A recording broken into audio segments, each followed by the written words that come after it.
Hello, welcome to a new episode of Seeking Heaven, the Near-Death Experience and Other Phenomena. Tonight, our special guest is near-death experiencer, Shawna Ristic. Now, I want her to tell you a little bit about her near-death experience, but I will say that she did experience a near-death episode in a car collision when she was 19, which changed her path and transformed her in many ways, in which she will go and explain that to us. But during this time, she was working with, and she still does, work with the beings of light. She has a practice, a healing practice, and she goes under Shawna Ristic, and we will have, of course, all her websites and ways you can connect with her at the end, as you can see below.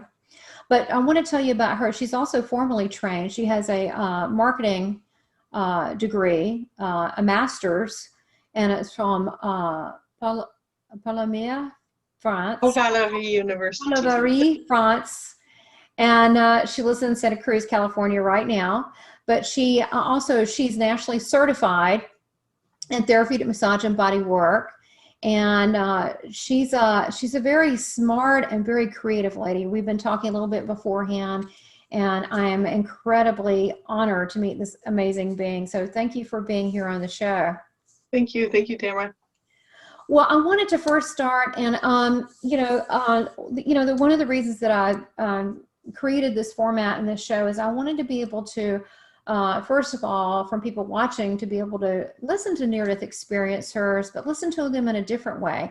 And so, although I know the near-death experience is important, but I feel like that's just a small part of who we are now. So I wanted you to go over it and maybe a little bit in your past, how you were, how it transformed you in whatever way, and then bring us up to where you are now. Because the thing about near-death experiencers, that light, that divine light, that information, it's still coming out in us every day. I mean, we're evolving, but we're still in communication, and I want them to experience that through you as a being. Like you, I mean, you're so much bigger than just the experience. So I want them to really get a feel for who you are and how you're evolving, and maybe we can learn a little something. So, however you want to start. Thanks, Tamara. Well, a little bit about my NDE, just as backstory for where I'm at now. I was a pretty intuitive kid and pretty connected to the divine source. I felt had a good connection with God, of what I perceived it to be. And but then as I got older and hit my teenage years, I started modeling and got into that industry. And little by little, I started kind of buying into this idea that my value, especially as a woman, was about what I looked like and how much money I could earn. And after I graduated high school, I moved to Kansas City area. How old were you then? I started modeling when I was 16, and then I was 18 when I graduated high school, and I decided to continue that career, but I needed a job, to back me up. And so I was a bridal consultant at a mall, and that didn't pay too well, but it helped me live for a while. And then I ended up, I was not very good at time, and I got late a lot, so I got fired and needed to find another option. And this woman in my class, I was taking classes in college, not necessarily because I wanted to, but because that's what I was supposed to do. I didn't really know what I was doing at that point, and just right after high school. And then this woman told me, hey, I know how you can make a lot of money, and that's what we're supposed to do, right? So I walk in, ends up I'm working in a strip bar. And I worked there for 18 to 19. And I have to tell you, it has taken me a long time to really even admit that. You know what? Can I say something right there? And I just want to kind of be, I think, you're awesome. You can say anything to me, no judgment. Do you know how many girls that I know that their dream job was to be a stripper? That sounds funny. Really? But yeah. I know it's crazy. And the other thing I have to say, because we're just going to make this informal and chatty. Yeah. I have to tell you, when I first met my husband, I wanted to be a go-go dancer in a cage. Oh gosh. And I had a marketing degree, and he's like, "You can't do that. You won't be respected." I said, "Why not? It's fun." But a lot of my friends are strippers. Wow. They Well, went on to have a great life, But I mean, to me, it just shows character. I mean, meaning that you've seen, you're not a nun. You've seen life. Well, and that was 20 years ago in Kansas. So, there was a lot of, and I'm glad to hear, especially nowadays, that it's so much more accepted that I'm like, Right. oh, it's no big deal now. Thank goodness I can just admit it. And, there was something during that time. I mean, I felt intuitively that I needed to go into sort of the shadow part of culture, that kind of seedy underground of these strip bars and the saloon sort of energy, because I had to understand that part of the culture as well, so that I could help others later. And so I went into it, and, though that culture is pretty seducing.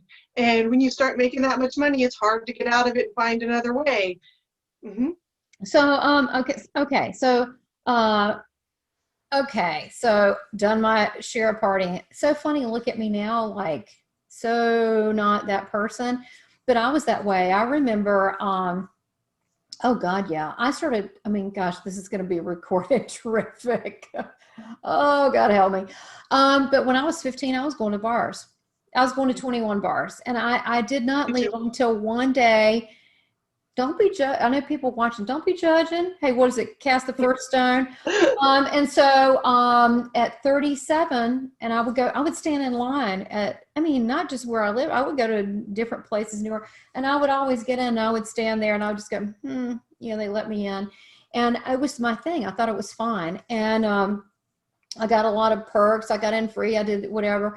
And I did that. And one day I was 37, and I was standing and I went in a bar, and I went, this is boring. And I was done. That was it. And it was just like that. But I literally partied hardy and was in that whole scene. And it was, to me, at one point, I thought it was glamorous.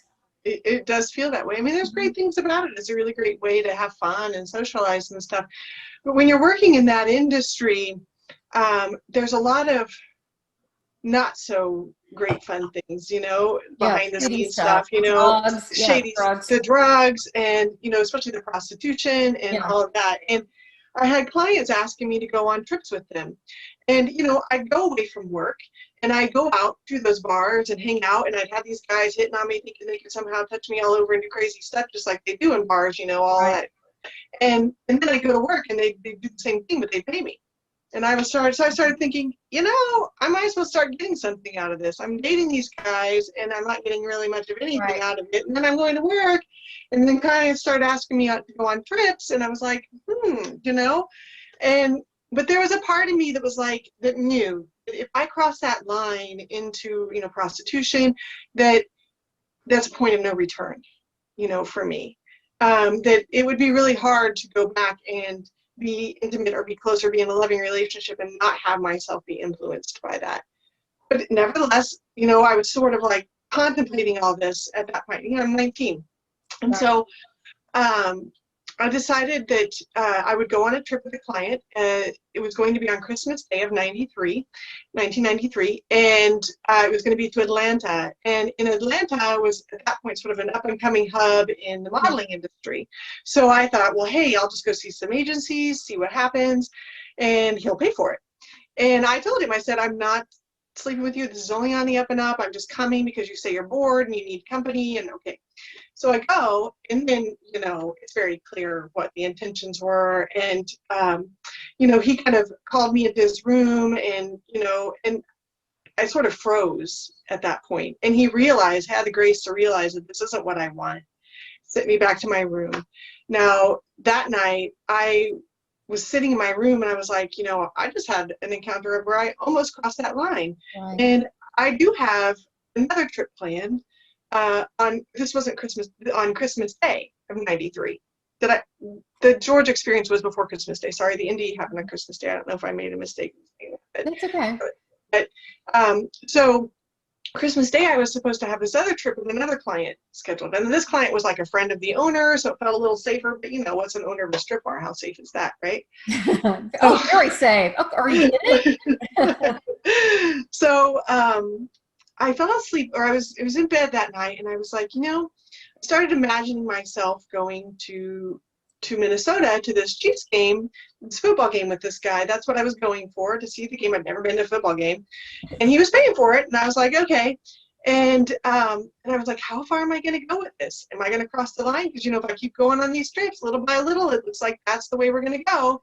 Right. And I couldn't see myself going to Minnesota.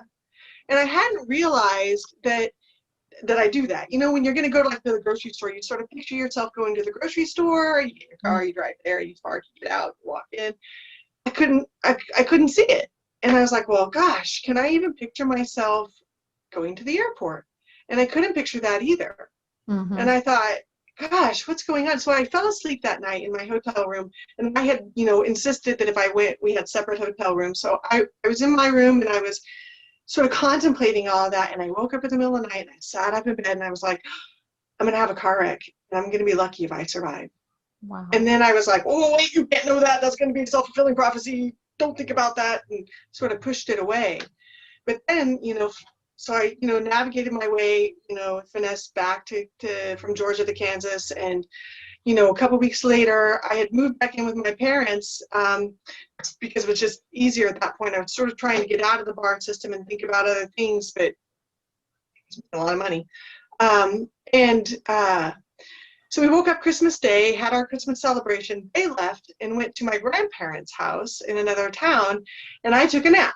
And then I woke up from the nap, and I realized, oh my God, I'm running late. I better hurry up and pack my suitcase really fast. And I jumped in the car, and I zoomed off and got onto the highway. I remember looking down at the speedometer, and I was going 60, and I think 65 was the speed limit back then.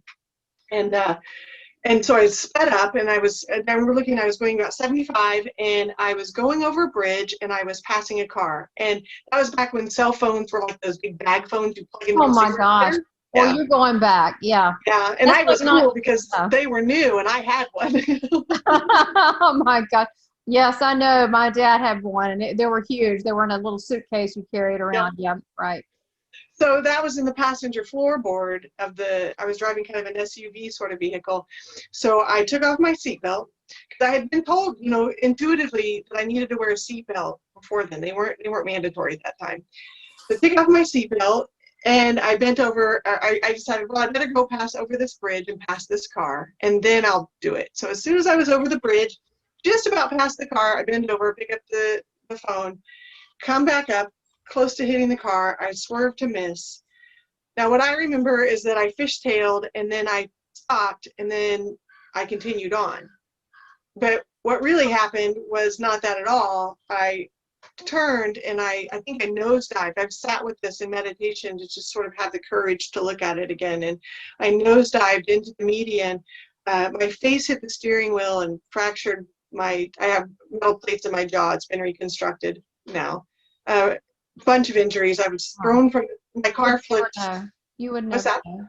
You would never know. Your face is beautiful. You would never have known you went through that. Yeah. So the car flipped end over end across the median, then across the other 2 lanes of traffic, and then they found me about 60 feet from the car, face down. Now get this: the car behind me was a nurse, and the next car from the other direction was a nurse. So both of those nurses just basically held me and tried to keep me, you know, somewhat alive until the paramedics came. And then they ended up taking me to a hospital that was nearby. If they had taken, because there was a trauma doctor there only twice a month, and she happened to be there that day. Oh my God. And if they'd gone the extra 20 miles, I probably wouldn't have made it, they said. And so they life-flighted me from Ottawa to Kansas City, and then I spent about a month in a coma there. So for a long time, the only thing that people really could hear about my experience was me going to the hospital, being in a coma for a month, and sort of what physically happened. You know, I broke my chin off, I broke 6 ribs, 4 front and back, punctured a lung, broke my pelvis, ruptured my spleen. probably other stuff that I keep forgetting because there's usually more things that come up. Head injuries, that was a big one. Wow. And so most people could hear that, what I discovered afterwards. But when I tried to talk about what I experienced on the other side, people kind of couldn't hear it. So what I experienced was, I remember waking up in this bright white light room, and there were these really tall light beings standing on either side of this table. I think it was kind of a metal table. And they were looking over me, and they slid their hands under me and then lifted me up, and I realized I was out of my body. And I was standing in the room then, and I remember just embracing them, just feeling them. I mean, I don't think it was really like a physical embrace, it was just sort of their energy, and it was so much love and so much acceptance and so much compassion and okayness that I was like, wow, finally I found my tribe, you know. And they took me and they showed me what I had come to do and what I had done up to this point and what would be possible from that point on. Okay, can we stop there? Let's do a little review of that, if you're okay with it. Okay, so when they showed you, let's just start with like what you've done before. So they showed the whole bar hanging out, the whole blah, blah, blah. And I especially remember seeing how my actions, or feeling how my actions affected others, especially, you know, I was in that sort of sassy, you know, thing too. So, and really had a, because of my job and all sorts of other things, really had a negative opinion about men and the way that, and yeah. So, you know, I saw how, for instance, my actions, there was a guy that I was spending a lot of time with at the time, and he was one of my best friends. We'd met before I went into the bar. And, you know, he was totally devoted to me as a friend and, you know, more, but I would never commit. And I was kind of not nice to him. And I really saw how my actions affected him and just was devastated by that. That's the one thing I really remember, is just seeing how much my actions affected others. And there was more to it. It all happened so fast and telepathically that it doesn't all come back in like a linear time. This has just been me sort of trying to put it together in a linear way so that when I tell it, people understand. So let's speak on that, because I know with my near-death experiences, I think that people might not understand if you've had them in the past, and maybe, you know, it was a bad experience, but you don't remember that in-between state. It came out with me and like quick memories, or quick like flashes of memories, and you know, and then over time I would get more and more, and I'm like, wait a minute, I'm missing 3 days here. Mm-hmm. And then that's when I finally, as an adult, said, okay, I absolutely know that you know, maybe for a good reason, my, you know, family didn't want to tell me, maybe they're trying to protect me, but I'm like, then nobody hadn't told, you know, I said, something went wrong that nobody told me. So I got regression. It was all right there, but I think it's common for it to come out. And honestly, the depth of the information you get, you know, you could be out, you know, 15 minutes, could be 15 years there. So I still get information like, oh, wow. You know, I still like, it's not like in my opinion, I don't know what you think, but it's like if you had a memory, I don't know, a picnic, a family picnic. Okay, blah, blah, blah, you know, Uncle Joe, he brought the hamburgers and buns, and, you know, Aunt Sue, she brought, you know, the congealed salad, and you go through the whole sequence. But to me, with a near-death experience, it feels, it's kind of not like that, linear. It's more like there's depth and layers, like an onion. Right. And yeah, flashes in. Dimensional, so it's kind of hard to explain. Mm-hmm. I guess because you're in a dimensional, bigger realm with more senses. And so I get things at different levels, and I get more things layered that come out. Yeah. I'm sure it'll probably be like that from now on. What do you feel? Do you want to speak on that about? Yeah, I would agree with that totally. It's hard to talk about because it all just is instantaneous knowingness in some ways. And for me, a lot of times later, after I came back, it would happen like a knowing, like almost like spirits knocking on my head saying, hey, I got to tell you something. Or, hey, there's something you forgot you need to remember. And then I would sit and meditate, or I'd surrender in some way to it. And then the knowing would come. And I know, and sometimes it came pretty drastically, like big flashes of light, just, kind of a download thing, but yeah, I mean, that happened definitely.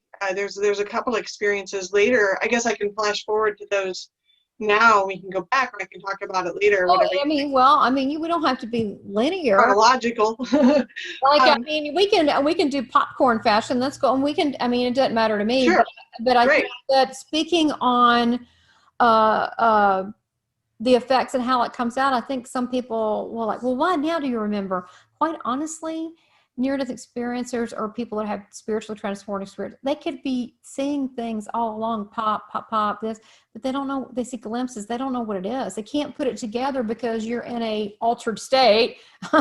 you're, you know, so you don't know where this is coming from. So I think that you don't remember like a linear sequence. So I had this car wreck, and, you know, when everybody on this side, you know, was seeing how beat up my body was and all this injury and me in this coma. And, you know, my family was basically camping out in the waiting room, as, you know, because they could only come in like once or twice a day at 2 people at a time.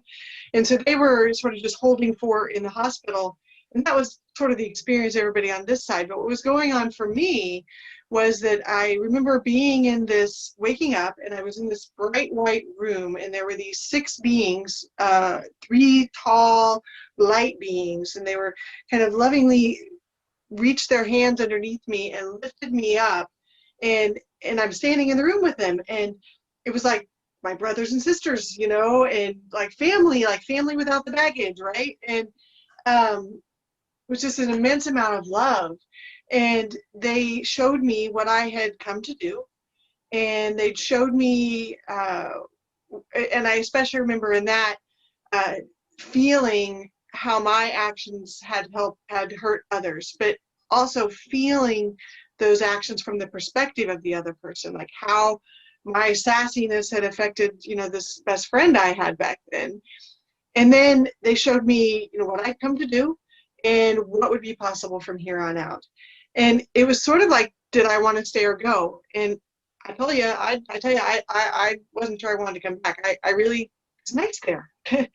And then it felt like a lot of my time on the other side was really about trying to figure out, like, match what was happening with me there versus what's happening on this side. You know, I remember looking down on my hospital bed from the corner of the room and seeing my mom sitting, you know, by my side and sort of in a prayer thing, and just sort of sitting with me and thinking, wow, I just felt the sorrow. And I thought, wow, what have I done? And I remember the last thing I really remember is sitting in this circle of beings. There were 12 of them, and they were debating whether I should go or stay. And for a long time, I felt like they chose. But over time, I've come to realize that it was definitely a joint decision. I sort of understood that in some ways I was here representing their energy or something here on the earth, and that I had a mission to sort of come and do for them or for us, and that I want to do it. And okay. Did they tell you your mission? I think I remember being really clear about it there, but I didn't remember it like cognitively when I came back. But I did know one thing when I came and I woke up, that I was here to help people find their way home, to wake up and find their way back home. Home being that love space. Ditto. Seeking heaven. Yeah. Yeah. Oh yeah. yeah. That love space, you know. And so speaking of that, there were a couple times where I sort of started coming out of the coma and then fell back in, you know, so sort of this back and forth between here and there. And one of those times I remember waking up and my friend was sitting there in front of me, and he was sort of asleep, you know, just kind of holding vigil. And I remember waking up and looking at him and thinking, you know, wake up, wake up, wake up. And he woke up and he said, Shawna, you're awake. And I, you know, mumbled something because I had all these fractures in my face. So he understood that I wanted to know what happened. I was kind of trying to piece it all together. And he told me, and I don't remember at all his words, but what I remember is noticing his eyes, and that light shines out of his eyes too. And even after the coming out of the coma, I mean, I could see it in everyone, that inner light shines right through. It's right out there. And I also remember that that love vibration that holds everything. It's like this pregnant potentiality that everything springs forth from, that holds it, that was in the room too. It was here. It was on this side too. And I remember just marveling at that feeling of that love and containment, and it's all okay, and that he was also that filled with light. And then I couldn't hold it anymore, because honestly, staying in body is a real challenge. Bravo for everybody who's still doing it. And so I just sort of fell back into that darkness and let it go. But coming out, once I started really coming out of the coma, I realized for a long time I could still see that light in people. I can still see it. And but now I have to focus it a little bit more. I've been more like conditioned. a aura thing, where you kind of, those pictures they'd have with numbers, and they had like bubbles and stuff, and you'd have to kind of squint your eyes and sometimes it's like that with auras. If you just sort of like right, not really focused, and then you begin to see an outline. yeah. Is it, or you just shift your thinking? How do you see the light? It's not quite like an aura thing. I have a hard time seeing auras just because my active mind gets in the way and questions. But it is a little bit. There's a softness that comes. It's sort of I call it falling back. It's into that receptive mode, out of that forward thinking mode, and into that receptive mode. And then when you can just really see that love that shines forth from a person, it just really comes out. And the first time I really remember noticing it was after the NDE, and then they transferred me to a neurological hospital, and they told my parents at that hospital that it would be 4 to 6 months to rehab, and that I would probably always be mentally handicapped, and I'd probably never live on my own again, I'd always need assistance, and all these prognoses because of the head injuries. And 4 months later I walked out, or 4 weeks later, I'm sorry, 4 weeks later I walked out on a cane. But before I walked out, they took me one day to the dentist, which was in another hospital. And I remember being in the van, and it was the first time I'd been out of a hospital. And I remember the grass and this green vitality that just comes up from the earth, and this grass that's just like brilliant, vibrant with this energy. And wow, I can still see it. You can see it in the forest. When you go to the forest, it's like, well, God's living in nature. That's why, to ground or to feel connected. That's why nature is so important. Totally. Earthing is the thing. Yeah. And there's vibrancy. There's something in that vibrancy that comes up and makes plants grow. And then, it goes into us, and it makes us here too, Right. Well, so good. I want to go back. Gosh, there's so much there that you're covering. Okay, so I love the whole God thing in people's eyes, and you can see that sometimes what I really love is when I see someone who's, like really old, late 90s, and they've got this glimmer of a little smile and a little thing, and they twinkle, and you can just see God just like blaring out of their eyes. Totally. And the beauty. So talk about your purpose now, and I also want to go back to a life review about, did they mention your purpose, or is that something that you had to work toward? And then I want to talk about the life review. So it was sort of an inner knowing. And, it was sort of like a feeling.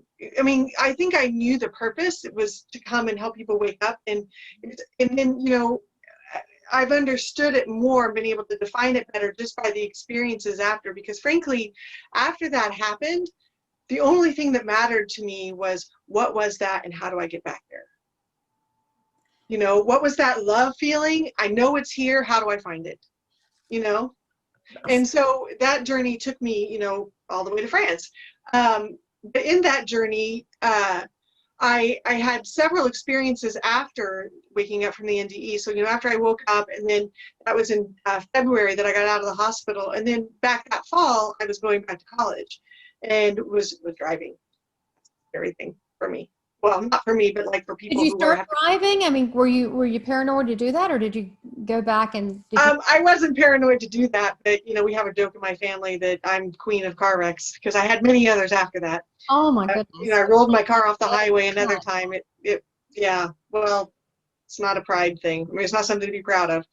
But, you know, it's kind of the way the divine has worked with me. I mean, I don't even have to do anything. Sometimes I have car wrecks. My car can just be sitting there and someone runs into it, you know. But we stopped that. I'm just putting that out there. We stopped that pattern. Yeah, exactly. You're done with that. You're done. Yeah, You've done exactly. that. Exactly. You bought the T-shirt. You have it. You're done. Totally. So there were a number of experiences that I would have. So in that search for what was that and how do I get back there, I guess the thing that I knew is when you know something, the thing is how it felt. There's like an inner knowingness and there's like this expansion. And if you pay attention to that, that leads you everywhere you need to go, you know? So the way that I found where to go, you know, like after I came out of the coma, and then I went back to college, and then after a little bit of time, I started working in restaurants. Restaurants were my sort of thing. It was still working for tips and just lots of money, you know. I know. And well, so, you know, awareness and enlightenment is the process. right, exactly. Take with what you got. Yeah. And so then I transferred to a fine dining restaurant in Kansas City, and I was on this plaza, which is this fine dining area, and I ended up being assistant manager, and you know, had all these things. So I, you know, a lot of figuring out not only how do I get back there, but also it was like, okay, and now I'm back on earth, and I got to do this right, because I believed that everything I was before the wreck was the reason the wreck happened, because I was on the wrong path, and it was Spirit's way of kicking me back on, and that now I got to get it right. I came back for a reason, didn't know clearly what that was at that point, but I came back for a reason. I knew how to, I was working on how to find it, and let's get down to business and let's not mess it up again, you know? With that said, did you recall the NDE and the when you were having the life review? Did you have a life review? And if you did you go, oh, maybe I could have made some better decisions? I mean, what was that like for you? I don't remember a lot of the life review. I haven't honestly sat and really explored that part in meditation. It was more like I just knew I had these feelings part, you know, and realized how I'd been not such a nice person. And, you know, I think I did, you know, a lot of it's more for me a felt sense thing rather than a linear sort of timetable thing. And I felt that I had really hurt some people. And I do remember seeing like things that had hurt people that I didn't even know I'd hurt them. But that in my words, especially, words are powerful. It's like sending out that vibration into time. And I realized that my words had really hurt people and I hadn't known.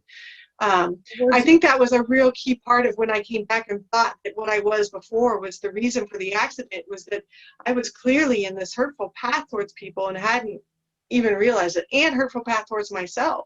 Yeah, it's you both. know. It's both. It's yeah, energy does have words. When in my NDE Jesus, when I was in my coma, he said, be mindful of what you say. You manifest through intention, through your words. So if you think about that, wow, not good. Yeah. You know, like, wow, you got to be really not so flippant. So exactly. It's like if you think it, thoughts are things. Thoughts have impacts. They send out ripples in the space-time continuum, but words are even more powerful because once you say it, it's like it writes it into time. well, this also could be a positive way of looking at that. Totally. Going, oh gosh, I called someone a-hole, put out that negative energy. Let's look at it positive. What about if you go, you You're look beautiful. I love you. Right? I'm beautiful. I love you. You're so important to me. Today's a good day to be joyful. You could look at it in a positive way. Right. So you start to become like ultra careful about what ripples you put out. It's kind of comical. My family thinks this is really funny because afterwards, then in that light, I became like this total prim and proper girl. Like I would button my buttons all the way up here. No cussing. Cussing was like, I still have a hard time with it, I have to say. But not that I'm judgmental about it, but more about the frequency behind it. Oh, yeah, intention. Yeah. Yeah, that just would be so painful. I couldn't even handle it. That energy, Right. So, yeah, I mean, I just became this total like proper little girl, afterwards. And then, that started waning a little bit. But to talk about, like following the path and knowing where you're supposed to go. So I knew I was here to help people find their way home. I had to do it. I knew what I felt there was here. I just didn't know how to find it. I thought maybe I needed to search in places. Like I said, I went all the way to France for it. Yeah, what was that about when you went to France? That was for your schooling, for your yeah, that was my degree. Yeah, and I think I have past life stuff there. I'm pretty sure about that. I've always had a connection to France for some reason. Oh yeah, I understand that. Me too. My Yeah. house Mm-hmm. in areas, yeah, looks like that. Yeah, I understand. I Yeah. prefer France in the 1800s, though, and Yeah. it was a very good time. Yeah, agreed. So part of it was also figuring out how to survive here, and how to not mess it up again. And I realized you need a few things. You need a job, you need a car, and you need a partner. That's kind of what I figured out by watching all the people around me and kind of like, how you do this? So, here I was. This was maybe a year after the accident. I had a car. I had a guy who was a great guy. I had a job. I was this assistant manager of this fine dining restaurant, and I was miserable. And I thought I would cry if you say boo, and I just so upset.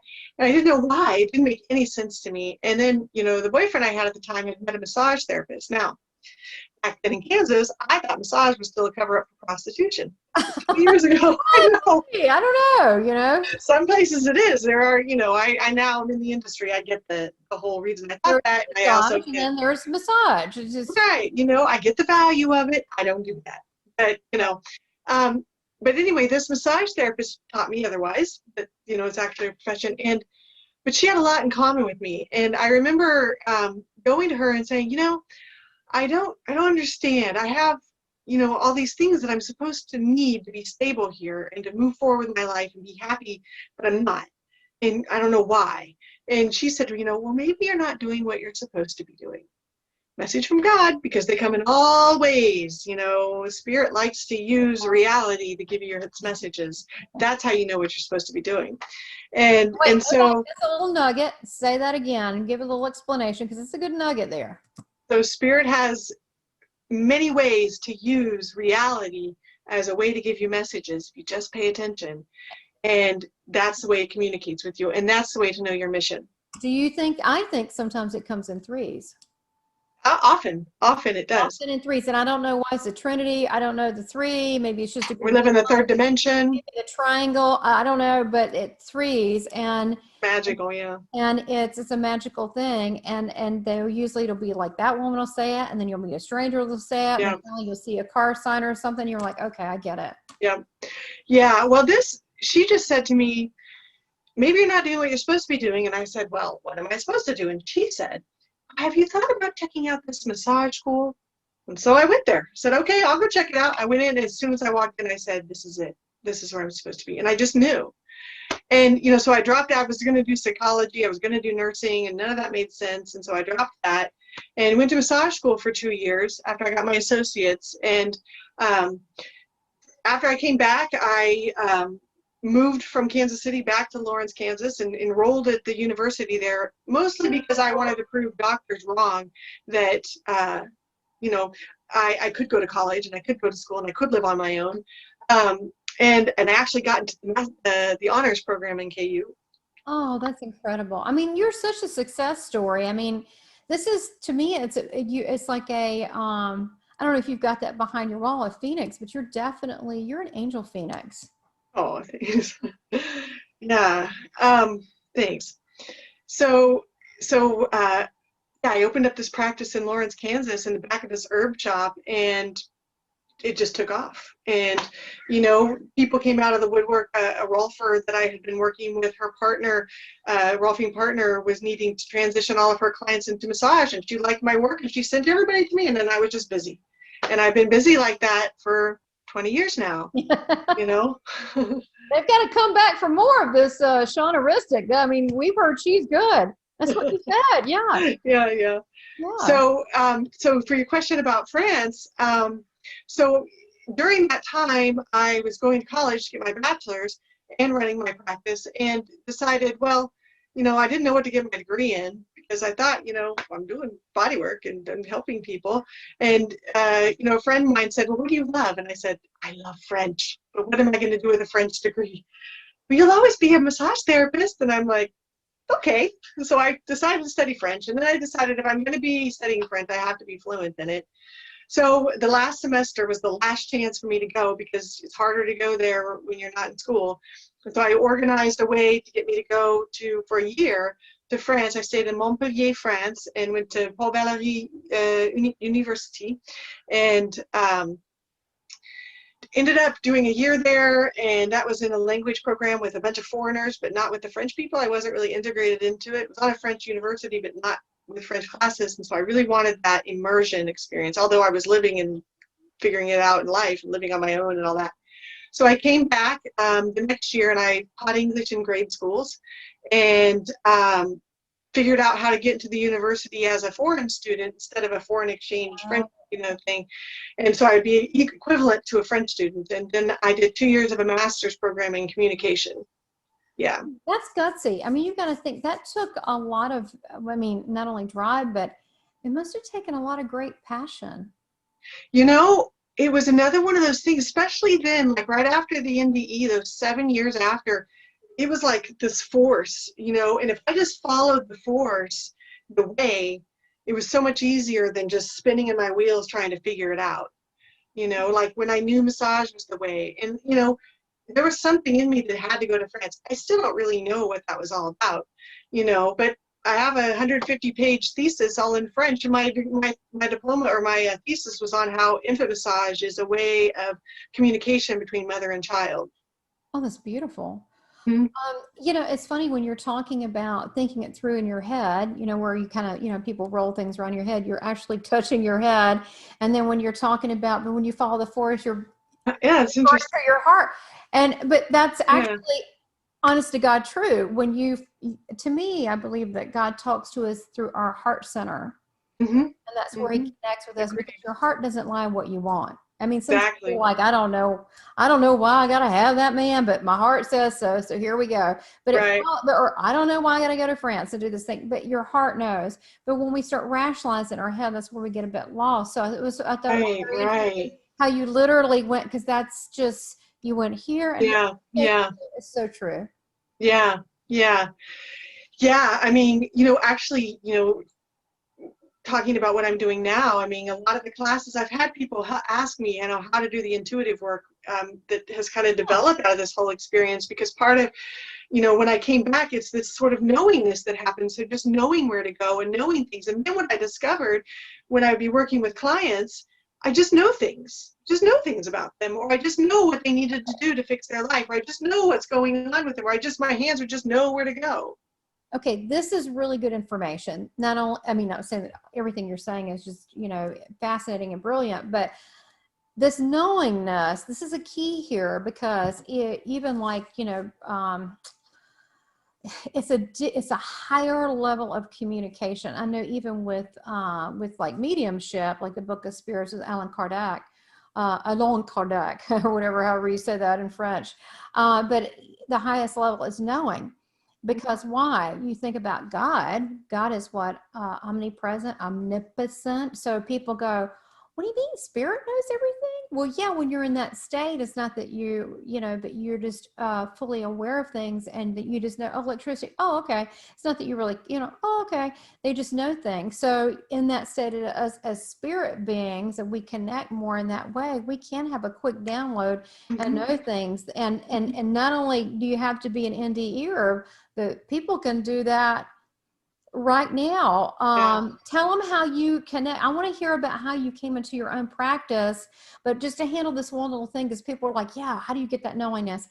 Tell us how you get the knowingness. I'll tell you what works for me. I want to hear what you have to say about this. So, well, you mean, how do I get to the knowingness? Yeah. Like, how does that manifest in you? Just describe it the best you can. Right. People want to know. Yeah, a lot of times it comes as a question to begin with,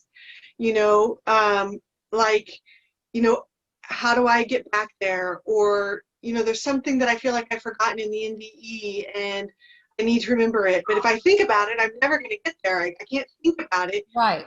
because my mind can't grasp it. But when I sort of fall back, Right. just sort of surrender, falling back, like a lot of the energy's in the forehead when we're thinking. If you notice where your head lights up when you're thinking, it's all up in here, sort of that bull pushing forward, you know. But if you fall back here and bring your awareness back into the back of the head, then you sort of surrender a little bit. And then there's a sort of fall into it. yeah, and then there's a sort of movement to it. This is all stuff I go over in the classes I teach now because people ask me this. Okay, so So there's a sense, yeah, so there's a sense of movement to it, and then there's also sort of a warmth to it. Like when you know something, there's like a warmth. There's an expansion and like a sort of warmth to it. Can we kind of hang in this little area for a little bit longer? Okay, because this is interesting to me. So knowing this when I was a kid, you know, my NDEs, a lot of them were in childhood. And I had 3, 4, and 5 were not good years. I had 3 in a row. Not really good. But hey, it turned out to be who I am, so maybe they were good. But the knowingness started coming to me how I knew things. People call it psychic. I'm just wanting to use different words. Intuitive, knowing. And I was so hung up on, well, how do I know that? How do I know that? And to me, that's the wrong question. To really, instead of owning it and realize that's a part of, we are all connected. Right. I think now for me, how I do it, it's a shift. You know, I look at it like a light switch on the wall where you turn it off. And when I go into and it's so funny you said question, because I had to giggle, because I'll do that. I'll go, well, why this, or why so-and-so, or what do you want me to do? And then I just wait. You know. Wait. And I throw a question to the universe, or to God, or to Christ, or whoever you want to, you know, over there in heaven is the same realm, talk to. Whatever you want to call that, right. Whatever you want to call your thing. And I throw it out there, and then I say, well, blah. And it's a question. That's how it does for me. And then I don't always expect, like right now, I don't really have any expectations. Sometimes they'll answer me immediately and I get a complete instant download. But that's not always. Sometimes it'll be, you know, a couple days. Sometimes it'll be a sign. Eventually I'll get my answer. Sometimes it comes as just that person you're standing next to in the grocery store who says something, and you catch it out of your ear and you're like, that's my answer. But there's that knowingness. You just know. There's like something you can't argue with, right? It is, but I think it manifests what it is. I think it's the divine. You're asking basically divine, the source, God, whatever. You're saying this. What do you want me to do? I need guidance, blah. And you're waiting for it. But how it manifests back. But I will say I have like instantly known, like you have, but it's not always like that. I remember one time I was at actually. It was a near-death experience conference of all things. And I'm in there and I'm walking around. It was a bookstore and I'm like, hey, looking at stuff, talking to people. And in my mind, I started getting messages, the download, and it was you alone are enough. It was Jesus telling me you are alone or enough. And I'm like, okay, what's that mean? And then I met 2 more people that day, and they were strangers, and they came up to me and talking a conversation. And then they said, oh, but you know, you are always enough. And I'm like, okay, I get it. So it's the trust that it's there, but I don't think you have to be an NDE for that to happen. No, you don't. But no, okay, so when you get the knowingness and whatever, when you shift and say, I need an answer now, sometimes you're in this panicky way. I need, you know, you're like, I thank you, but I really need it like now. How do you go into your shift to receive that? You were talking about the back end of your head. Do you just sink into that? So for me, I need to center in my own energy, because if I'm up in my head, that's going to just distract me and keep me up in my head. So it's more about focusing what I call the core channel. This again is part of my class. So I focus on the core channel, this sort of space, this space in the interior of me from like the base of my head to my pubic bone, sort of this light space. And I focus on that area, and then that brings me all of my energies back in. Because, you know, we get scattered around all the time, you know, I mean, half of me still in France or whatever, you know, so I need to call all of me, because I need all of me right here so that I can be present with what is, right? Oh, wow, that's powerful. That is so powerful. Yeah. So, right, we're thinking about this, doing laundry, picking up the kids, I got to call a person, so you're do, it's all up here. What is it, monkey mind? Right. And you're right, when you know, what I do is what I I don't know, special words for it, but I have, I'll sit outside and I'll breathe in, and I start coming within in a very, very graceful way, and I start surrendering, and I start it for me. I start going into like Thanksgiving and gratitude and prayer of Thanksgiving and thank you, and becoming kind of in this oneness of this mantra of thankfulness. Yeah, and the energy of show me the way, let me guide, or let me be the way, guide me, sort of thing. Let me be the vessel. Yeah, I say, let your will be done. Reveal it to me. I give you my love. Thank you. I give you my love.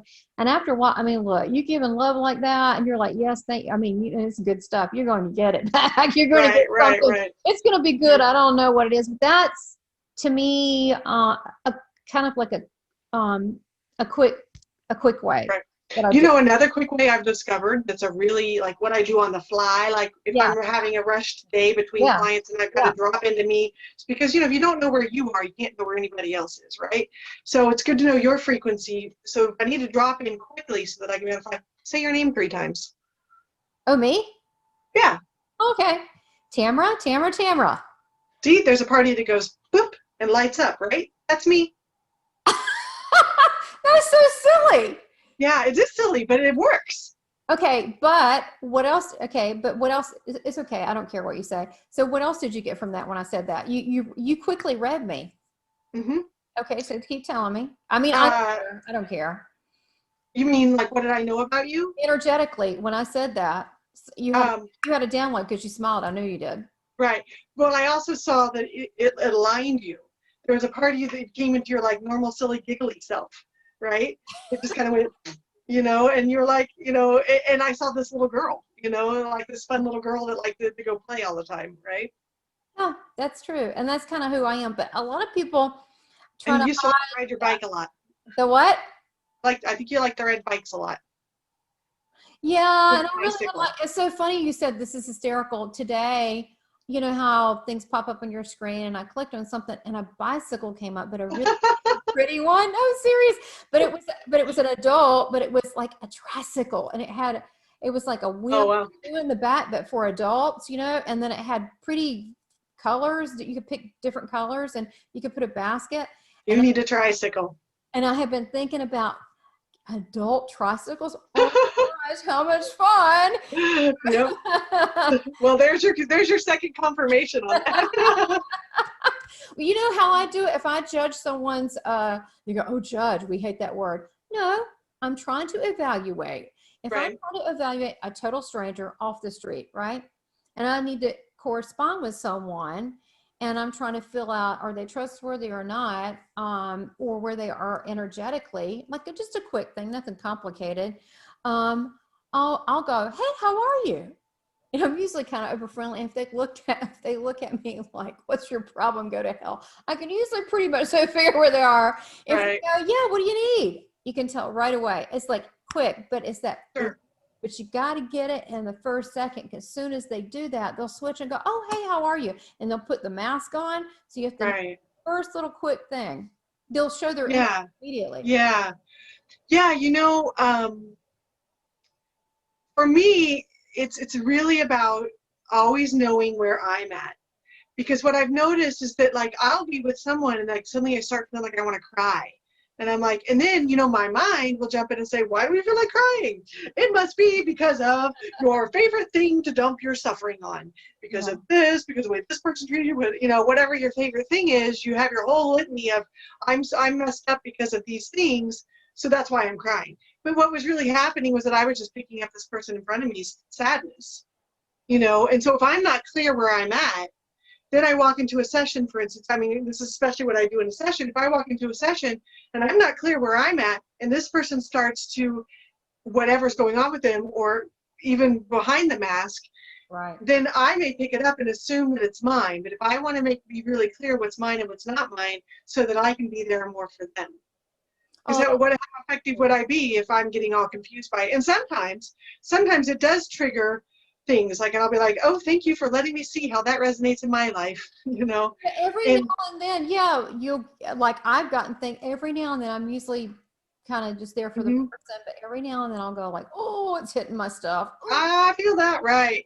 Or sometimes it will bring up something in your life or in my life yeah. or your life that also because it's useful to that person to know that story. Well, the thing is, even as you know, like healers or spiritual teachers or whatever you want to call, whatever, you know, light workers, um, they're, you know, everybody's learning. Everybody's a student, everybody's a teacher at different levels. You know, there's always we're all learning. So sometimes, you know, I've gotten, yeah, I have too. But tell me about being empathic, because there's a lot of people that are empathic. Yeah, a lot of people. And a lot of people are empathic and they don't like how it feels, which is why so many people medicate either on pills, alcohol, or distractions. You know, let me, you know, there are people that are compulsive with things as a distraction. Sure. And, you know, that's kind of in a way the definition of humans. Well, what I've come to realize is that what usually happens is that when we're not aware of our own frequency, Right. and then we're not aware of how others are affecting our frequency. So what happens is that we spend most of our time as empaths kind of like this. What's that? What's that? What's that? What's that? Whether it's physical or non-physical. Do you feel that person? It Is looks it like safe a to be box, here? like Marcel Right. Marceau. Exactly. In a box, you I'm know? in a box. I'm in a box. I can't get out. But we're not paying attention to what's happening here. And if we feel something, then we think either, oh, what was that? And then our reaction is either to go, it's not right for me. Why am I judging that person? I shouldn't be judging that person. I'm a bad person because I'm judging. Yes. Everything's bad. Or we go, what's wrong with that person? They're screwed up, you know? And so we either project it out or we project it in as a sort of layer on ourselves rather than just saying, wow, did you see or feel how that person's frequency just affected me? You know, and then you have more choices. You have the choice of doing something different with it, you know, rather than going into projection or self projection. You can choose to, maybe you want to raise your vibration and just sort of stay big and be like, okay. Or, you know, in the case of, like, you know, one instance, my son and I were walking downtown Santa Cruz, and there's our good share of homeless people down there. And one guy sort of jumped off the bench, and my husband, or my son, is this sort of bright light, chippy little guy walking along, and this guy starts behind him, and my son's like, so I just like took my arm, put it around my son, and drew him in, and I just drew our energy in really tight and really small and, like, you know, dense, and so that we were really dim like that guy, and then he faded away. Right. So if I, yeah, but I, you know, if I was in my head, I'd be like, what's going on with you? What are you doing? You know, or whatever. That's not going to help anything. You know, so it's really about, you know, not projecting out or projecting in, but just noticing how that frequency affects you. So you have choices. You can be big. Now, if I would have went big, that guy probably would have felt even, you know, more aggressive towards us because he was intimidated by the light.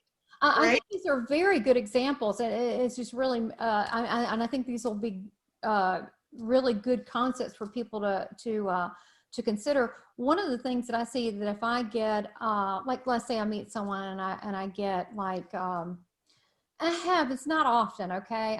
It's not often, but and I don't go around reading people because it's creepy. They're, you know, and you're not working all the time. You have office hours. And you shut it down, and so it's not always it wouldn't be appropriate. The only time I make exception is I feel like if I'm threatened, like you were, you know, like, okay, what's going on? But sometimes I'll get a download very quick and I'll see flashes of this and I'll go, and I know when I get that, I just go, okay, what is that about? Because it's not coming from me, like, especially when I get like a little quick scenario, I'll go, okay. So to me, I observe and I'll go, interesting. Because, you know, that, and I go, why is that? Why are you presenting that? And then I usually get a response like, you need to move away from this person. They're not stable or whatever. And so I don't get upset by it, but I do have a lot of people. It's funny you say that, oh, this or that, or what does that mean? Or, first of all, you don't have to make a decision on the information you can get. You can go, okay, that's interesting. So why are you? And what you said, I just want to, that? and not to just interrupt real quick. Yeah.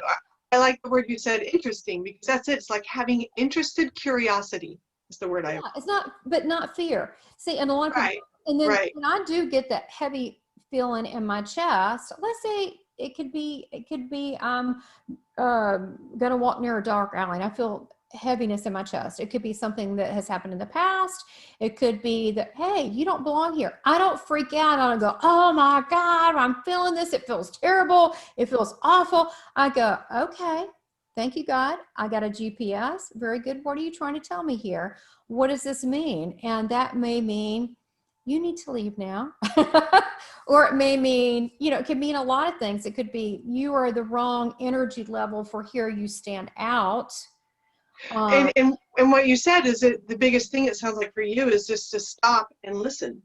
Stop and listen. Don't evaluate, because, you know, we have a team, as you mentioned, that, you know, and I want to go back also to the Council of Light Beings, but we all have a team, whether, you know, it's you know, the elders, the angels, our loved ones in heaven, you know, we are really cared about. They understand that we have a purpose here, and it's not easy here. It is difficult, and they know that.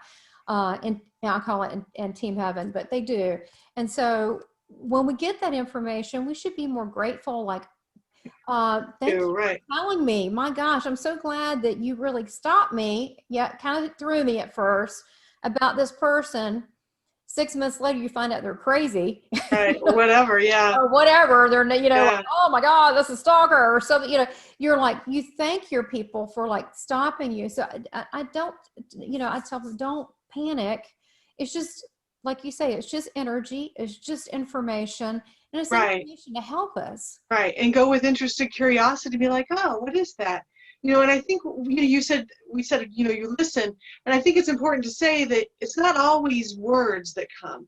I tend to be more auditory and I hear more words and sentences, but it's not always that way. You know, sometimes it comes as images, like just like a thought that might fly by your mind, or a sort of knowingness, a sort of body feeling, you know. I think it's important for each person to recognize, you know, that there's multiple ways.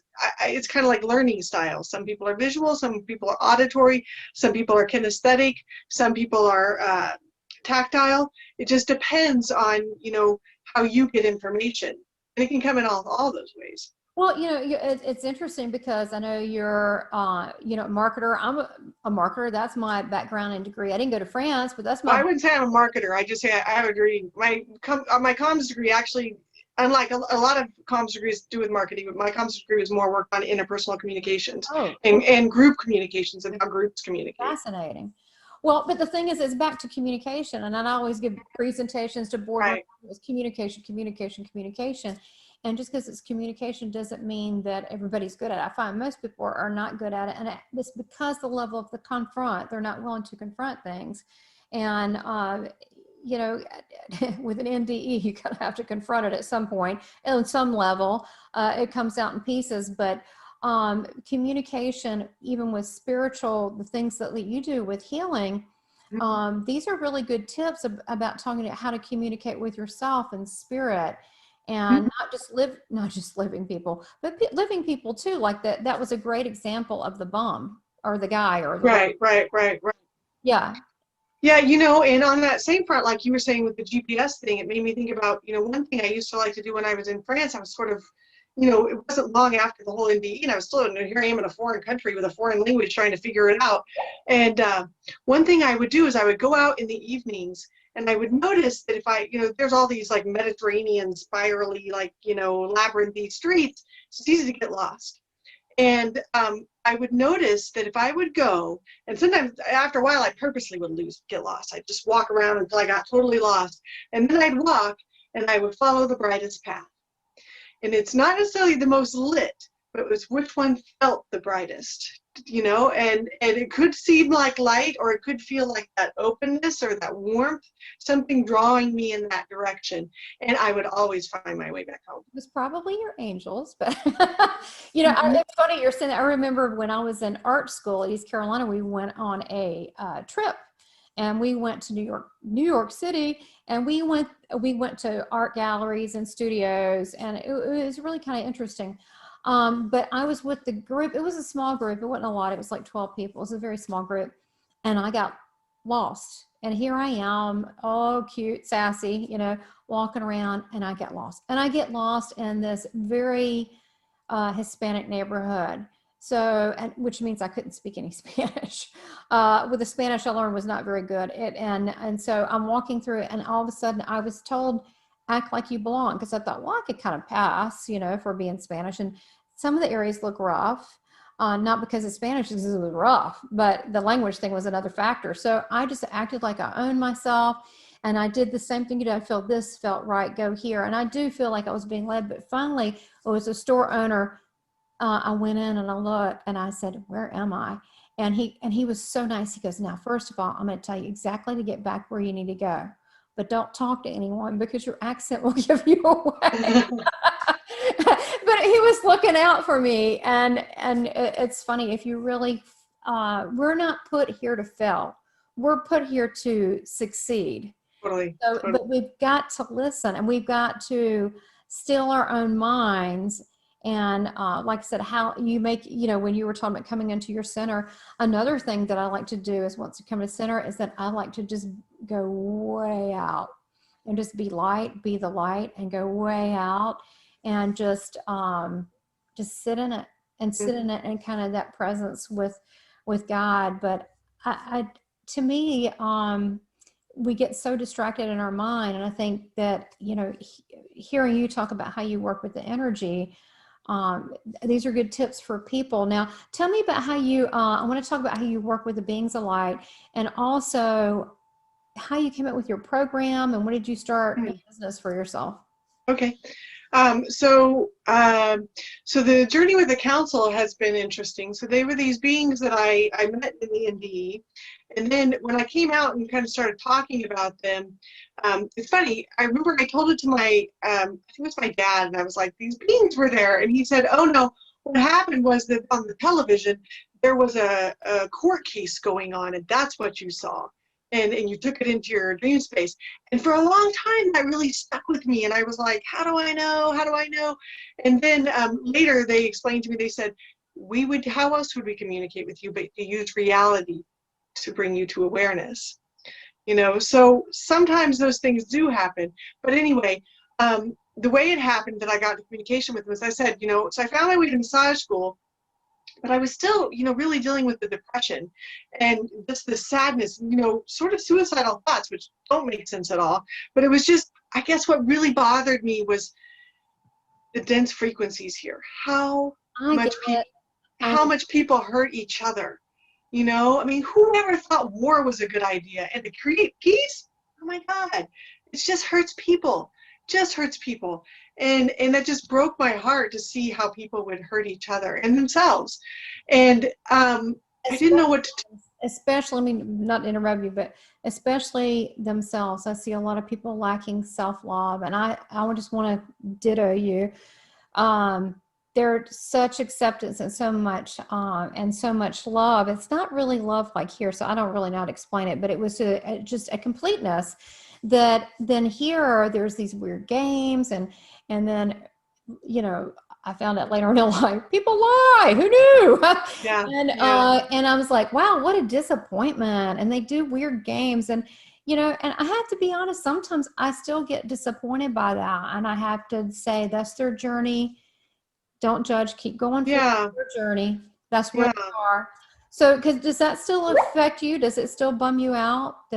Sometimes, but you know, here's what how my journey with that went was I could see the light in people, but I didn't always notice. So it's like we all have this light that we're born in, we are this essence that we are, this light being, and then we come in with programs or whatever we came here to do, or whatever we have, these experiences in childhood sort of are setting us up for our gifts later in life, even the hard experiences. I'm 100% sure of that based on all the people I've worked with, you know. But then we sort of create these impressions of ourselves that we're flawed at the core. Something's really wrong with ourselves. And so then we build up all these experiences around that self to sort of keep us from looking at ourselves. And then at some point we have to start doing the self-work and going back into the middle and looking at that original space is the hardest last one to get through, because that's when you actually have to see that you're not flawed, but none of us know that. So we all are like, I can't look at myself because there's something wrong with me. And then you realize, no, you're actually just love. But I could see that light that people were. I couldn't always see the layers that would distort how that light comes out that existed between that light and me. And so then I get into these sick'em situations and I'm like, getting stalked, or, people would get really attached to me because I could see them. Yeah. But then they get possessive or whatever, So lots of precarious situations because of that. And what I started to learn was that how to discern between what's their light, and then also to have the courage to see what the shadow is that might be distorting that light. Because some people, I can blast through the shadow and be like, that's who you are, but they can't see it. It takes time to work through that other stuff. Well, that's a gift. That's, I think, a spiritual gift. I, as well as I have always been able to see, even if someone is just a mess, they're sitting there a drug addict, I can look straight in there and I can see who they are. You're a brilliant artist and you're actually very kind, but you got squashed so many times you just don't want to try. Now, I wouldn't say that because that'd be hurtful, but I'm saying. Right, but they forgot who they are. But what I know is God tells me that because then I have compassion for them. I don't see them as the drug addict. I see them as someone who's just a sweet little child that just lost their way, that got discouraged, that actually is quite brilliant. So I do too. So, the opposite is when people make bad decisions and show their butt, and all that, then you do see the light in people. And I think that's, honestly, I personally feel like if I did not feel like there was hope or see the light, then I wouldn't want to be here anymore. I mean, there's obviously hope. There's hope because there's love. Sure.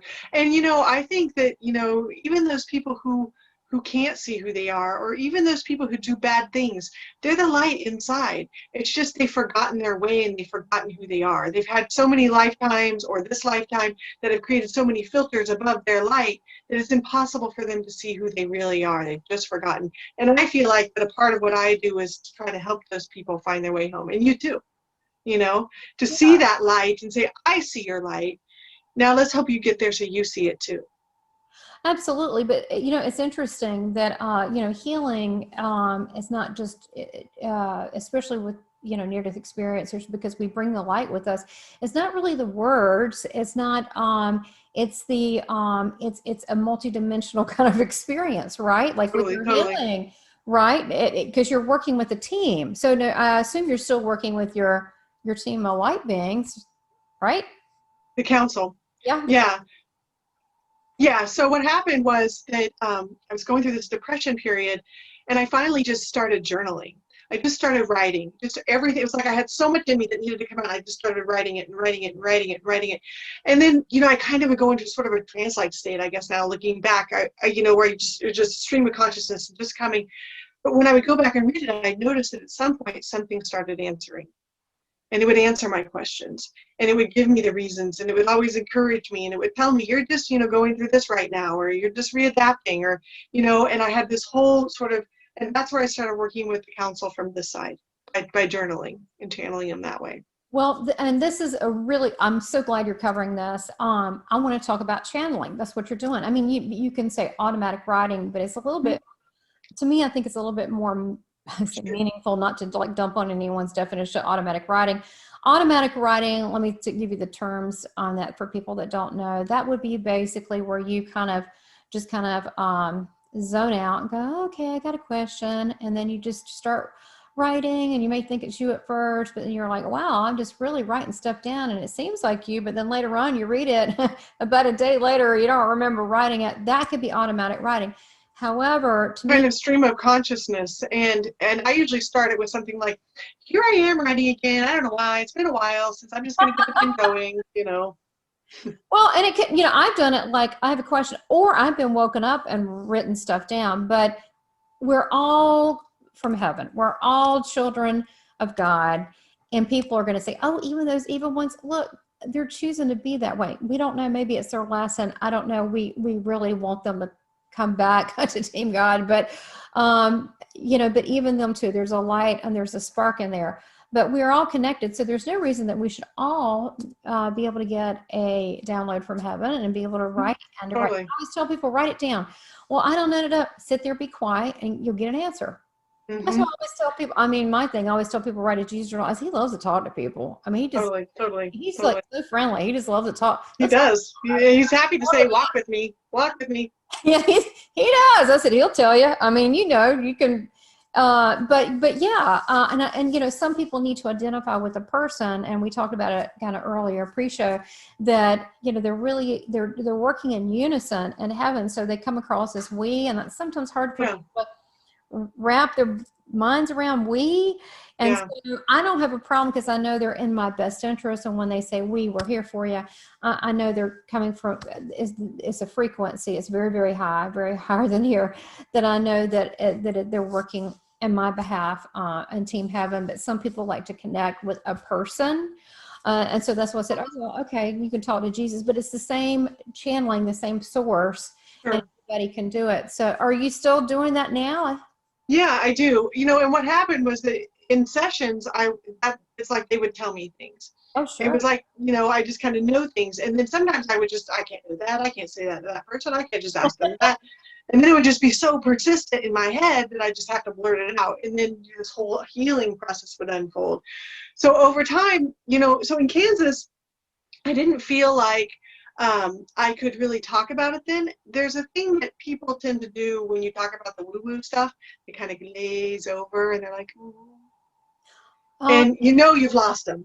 So I just would talk about the miraculous physical healing because people could take that in, but I wouldn't talk about the woo-woo stuff that much.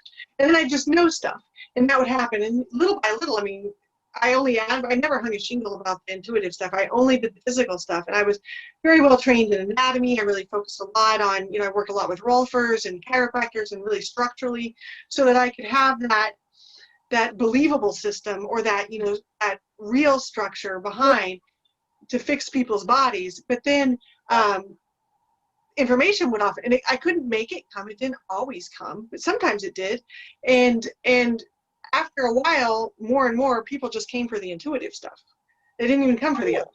Cool. And then when I moved to California, I was told by people, well, you want to advertise that stuff here. You definitely want to put the woo-woo stuff up. Totally opposite here. Go for it. You're in California. Right. You're in California. You know, okay. But I didn't have words for it. Because I never talked about that stuff. I just did it. Mm-hmm. So that's why it's really great with you asking me these specific questions, because it's showing me how much I've had to really work to define those things. Can we talk about this? Go ahead. We talked about before pre-show. We were having a couple laughs beforehand. We were getting ready to doing some technical stuff, but about labeling, and you know, and this works right in with what we're talking about. Is that I was saying, you know, that I've gone back and forward for years. Oh, you know, I can't say I'm just a medium. Well, I do a lot more than a medium. I do a lot of stuff, do soul stuff. I do work in a whole dimensional. I'm doing the healing. I'm doing, you know, and they think it's just that. It's a lot more than that, but I don't have a label. And I'm, you know, what do I do? And then when I do, people don't like that word. And then that's when I said, Jesus said, oh yeah, people are going to label you anyway. But what we need to remember is not label ourselves, because we're so much more. Yeah, and when we say I am a, I don't know, healer, well, you're so much more than that. That's a big word to claim. I mean, my husband was the first person to start calling me that, and I was like, I'm not a healer. I'm a massage therapist. What are you talking about? You know? Right. Well, anyone, you know, you think that if you're working, it's a big noble thing to hold, right? Well, when you're working with that energy and you're working with all this information, you are healing on multiple levels. Totally. With what I do, it's not just the words. So, you know, I struggle with words to say, because I'm so much more, but then I'm like, I don't need to, you know, say all that. They'll find out. But it's because it's that three-dimensional thing. But getting back to labeling, you know, and being intuitive. Some people that are intuitive, that are watching this, or empathic, they want to start labeling themselves. That's just one of many things. I mean, but when you label, you limit yourself. You know, why not just say that you're a magical child of God. You know, you've got lots of abilities that you don't even know yet, right? You don't even know. Yeah, except for when you need to earn a living doing that. Well, of course, you know, that's a little bit different, because people want results. Of course, that's totally different. So, you know, we talked about one of the points I think I wanted, if we could kind of snap back and I thought it was very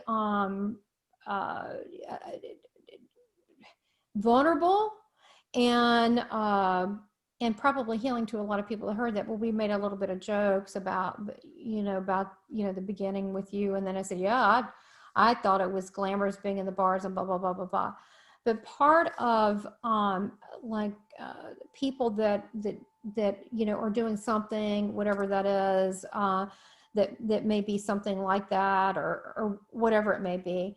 A lot of times that's a way of disguising or covering things up because you're not happy with yourself or with things here. And the other thing is, to show people the progression that you can make. Sometimes you need to go through certain experiences in life so you can see differences. We're here, this is a world of differences. Don't you agree? I mean, we're here. Yeah. Heaven is, everybody's great. How you doing? Right. Hey, we love you. Right. I love you. This is the realm of duality and of experience, So I think, and that's all by what is you and what's not you.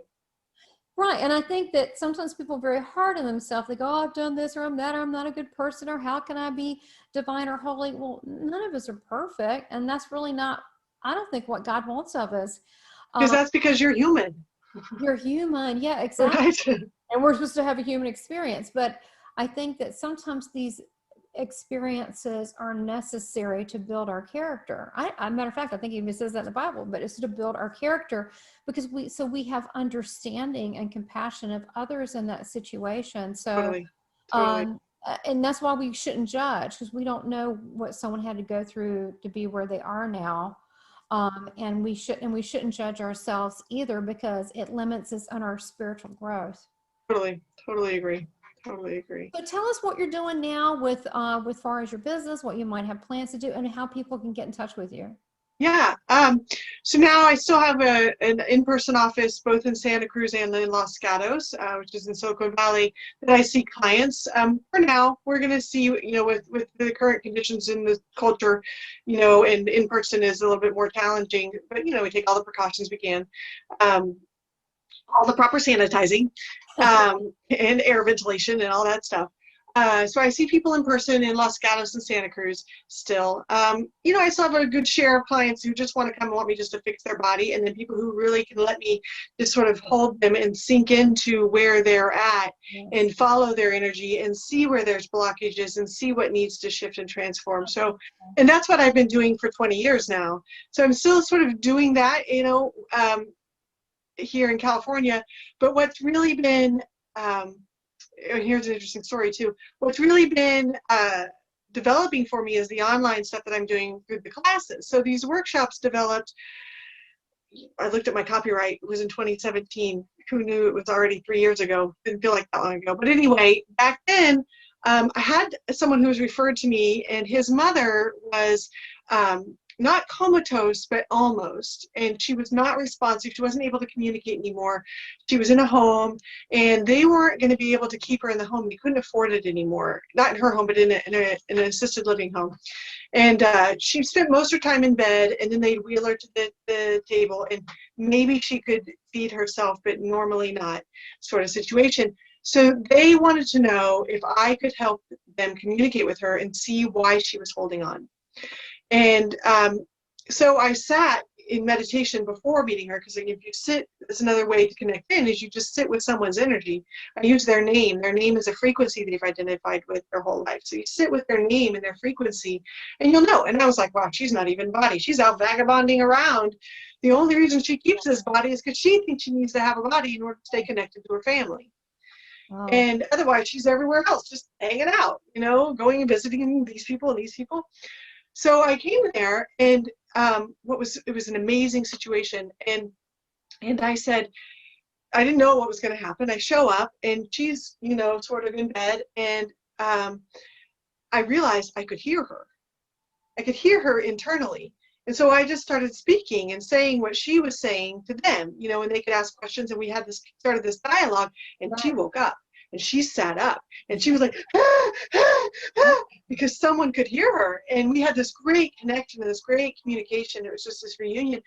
And then I started trying to bring up the subject about, what's holding her. And I kind of started leading her into a relaxation that maybe she could transition and show her a way out. And she got mad. You're trying to kill me. And I'm like, I'm not trying to kill you. I'm just trying, and I did, yeah.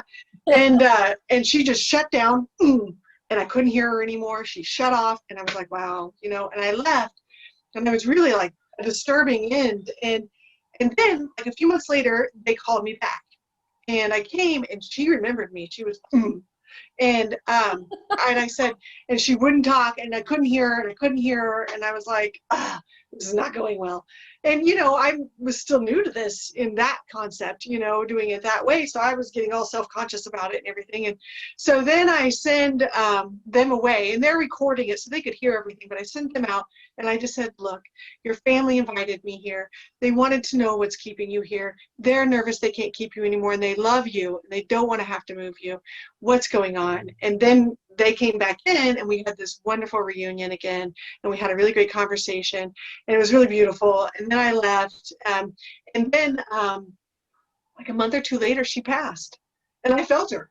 But then what happened was so he called to let me know and we were all rejoiceful in her transition and really celebrating her. And then maybe 3 or 4 months later she started showing up again. Like I just see her everywhere. She'd be in my head and I'm like, and I kept thinking, oh, I'll sit and meditate and listen to her. But my life is such that I'm very busy and I'm like, oh, I'm too busy and I keep myself distractedly busy. And I'm like, oh, I'm just too busy to sit and listen. So finally one day I was like, forget it. You won't quit bugging me. I'm just going to call her son. And I call him like, I don't know, your mom's hanging out in my head and I don't know what to do about it, but we're just going to have a session. Okay? A normal conversation you tell us, son. So the thing is that she was getting ready to sort of transition to a new phase or a new level of consciousness. I see. And she didn't want to lose the connection. And so she knew that the son was the one person in the family that could maintain for sure the connection, that was open to intuition. He'd been on a spiritual path and that he could keep the communication with her. So she wanted him to do that, wanted him to know that he needs to start being aware and training in that. And so what was his question? Do you teach that? And I was like, oh, I don't. So that sparked the whole sort of beginning of me having to really get serious and look at how do I do what I do? And really looking at like your questions, how do you shift into that awareness space? And how do you know that? And how do you know you can trust it? And how do you know what it is? And that just sort of developed into this 3-class workshop that I teach. So it first launched, I first launched it through IANS, the Near-Death Studies groups in Saratoga, John Sparr's group. I did it live, and we did, it was like a 5-hour crash course, sort of intensive on a Saturday.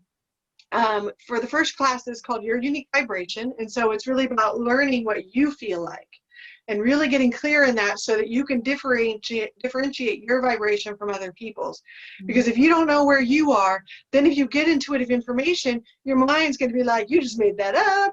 That's because it's something else. That's theirs. It's not yours. Or what's wrong with you for thinking that way or whatever, right? Or plus, like you said, you knew, wait a minute, this lady's in my head. I've done that before readings. It's always the bathroom. I'm going to the bathroom before reading and I'm like, all right, somebody's here. They're talking to me. I know that's not me. Right, because you know what you feel like, and you know what you, my presence, and I'm like, this is my presence. This is something else, and it's not anything to be afraid of. It happens to all of us all the time. Oh, yeah. It's just most of us, these voices in our heads, we think it's all ours, and then we're listening to all sorts of mumbo jumbo, doing all sorts of crazy crap, right? The monkey mind, right? So that's the first one, is your unique vibration. And now I'm doing it because thanks to Queen Corona, we are doing it all online, and it allows me to do 3 Saturdays for just 2 hours. So it's like 9 to 11 in Pacific time we do it. We meet, and then each for 3 weeks. So it gives people a week in between sessions to integrate, to figure it out, to try it out in practice, and then we come back and we can kind of correct what needs to be corrected and then move on. And I create a whole workbook with it and everything. So we do that, and then the second class is called Your Vibration and Others. So then we really work on your frequency and how other people affect it. And that's going to be interesting online. I gotta say that last part. Okay. I'm letting that sink in. Say that last part again. It's your vibration and others. So it's other people. So how other people affect you, because you don't even. Well, So I'm working on how I'm going to be able to do that online, because I did in the in-person classes, we do some partner work or some group work, which was fun to do. And but it's amazing how even on Zoom you can feel someone's frequency. You can feel their vibration. I totally get your frequency. Totally, At totally. the beginning, you know what, and you people say, what does that mean? Well, first of all, if you don't mind, No. I was like, I thought she's open, she's clear. Mm-hmm. It's Mm-hmm. her channel, and then I went, she's safe. Mm-hmm. So what do you mean safe? I mean, like, I could probably tell you or say anything, you know. Yeah. I mean, And it stays here, goes nowhere, and but I'll have plenty of information to give back. there was no, and what that means also, you're not judging what comes out of mouth. Right. You're just sort of like being in the moment and interacting. If you want or not, it's up to you. So that's what I felt. But what I do a lot of times, because I have to hold the space of when I do like live stuff and or if I'm at a convention, I will have this massive God bubble around me, and I'm like, this is my space. But that's a good idea, because in person, so much energy is coming out. So much energy. So I go huge, and I go to all the corners, and then I will let my space reach out to people, and then I have spirit come to me in my space, but I make my space very big. That's a great idea. That's a great idea. It's a lot of fun. Yeah. Because it's hard to hold groups, when you have so much different energy coming. And even on Zoom, it works that way. And even, a lot of what I work with clients in person is that we'll work on one particular person, let's say it's ex-boyfriend or whatever, that's a standard one, that's really plaguing them. You can bring that person in without them being here, even just in your mind, and notice how it affects your frequency. Just by thinking about them, you notice if you go, right? It's true. It is very true, because, and you think that's what if we think of a person, let's say a negative person, it doesn't even have to be an important person. It could be the grocery store person, but someone that's negative that you kind of cringe to, if we put it in our minds, you kind of like, ugh, it's like we start resisting. Right. Notice the cringe. Notice that cringe. You notice the cringe. That can't be healthy. So then you think, okay, so, so it depends. If I need to be powerful, I have God come through my crown chakra, out through my heart, and out through my entire body, everywhere outward. And then, and I go all in the room, no matter how big it is. And I walk like this. But then, like you said, there's sometimes like the guy that you're not so sure about on the street corner, you brought it in. And I've been to places before that I've heard, don't say a word. Yeah, because if you're a bright light, it's going to trigger the people. Right. And I've heard, just sit there and listen, draw in your energy, just listen and leave. I've been told that. And you think, why? Well, there's a time and place for everything.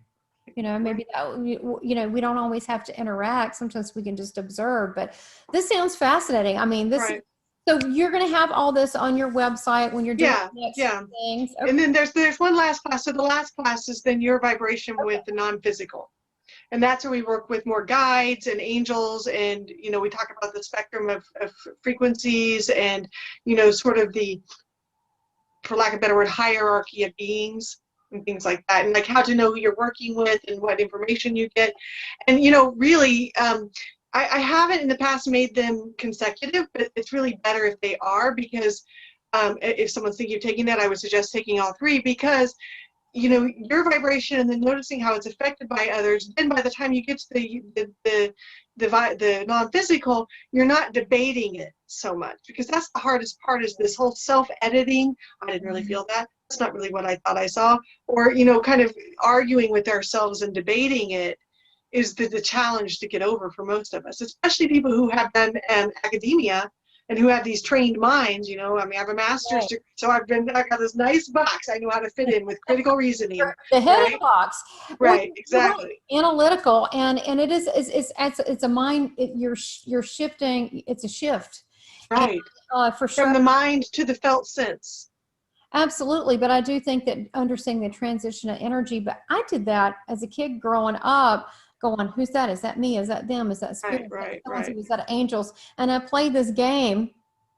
I'm sure you've played the game through life. Like, is that me? Is that, especially after, but, is it this? Is that so-and-so? Blah, blah, blah.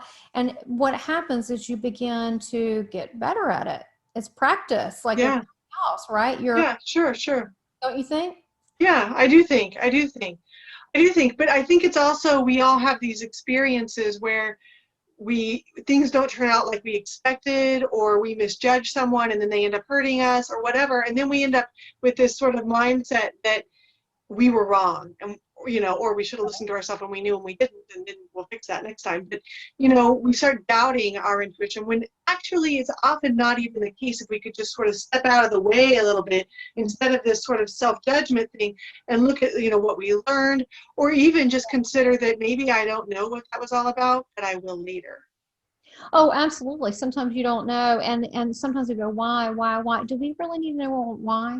A lot of times now, if I get a big no, I don't ask why. I'm like, I'll find out. It's okay. Right. I mean, and I'll always do. So I think it's what you're really saying is that spiritual self-confidence. Right. Yeah. And it takes a little bit to get that, right?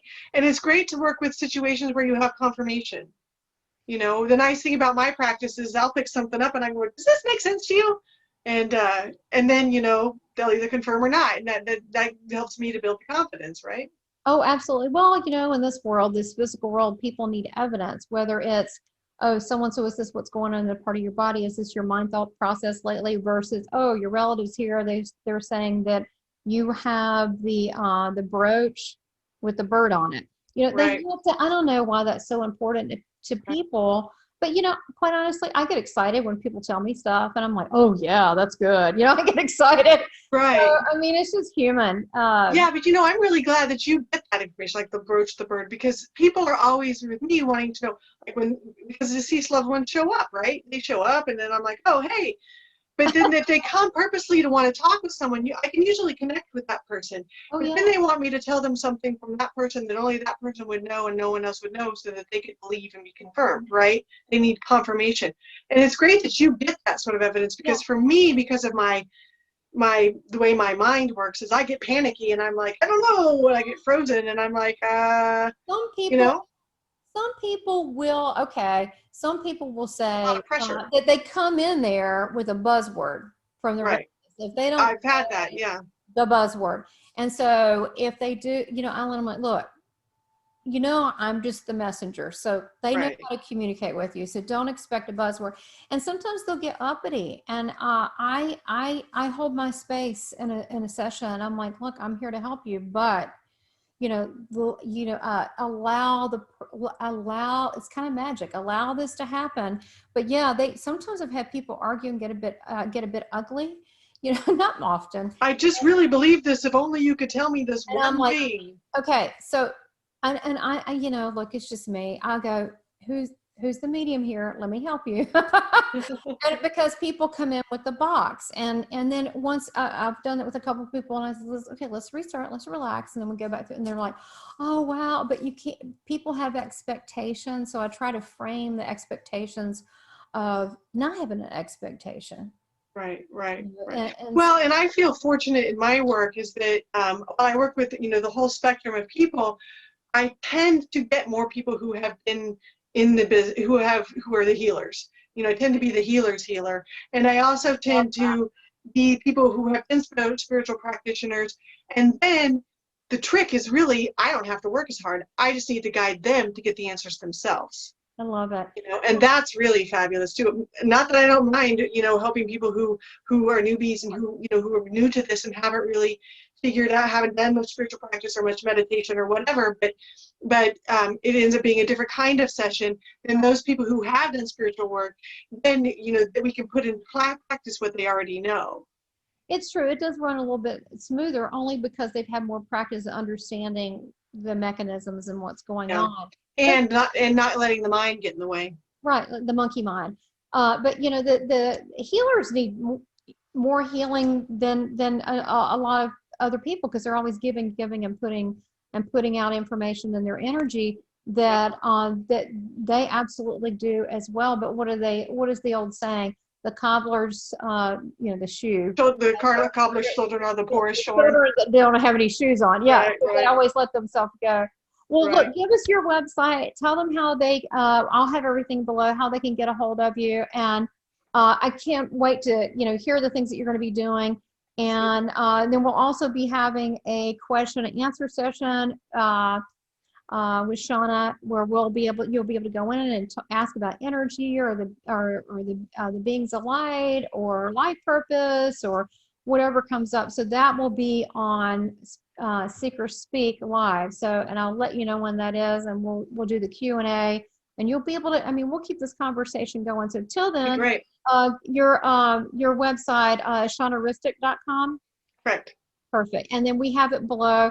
And then they can book online there. There's plenty of it's very clear how to book online. It says book now, and it's like on every page, so it's very easy, and it adjusts for your time zone, thank God.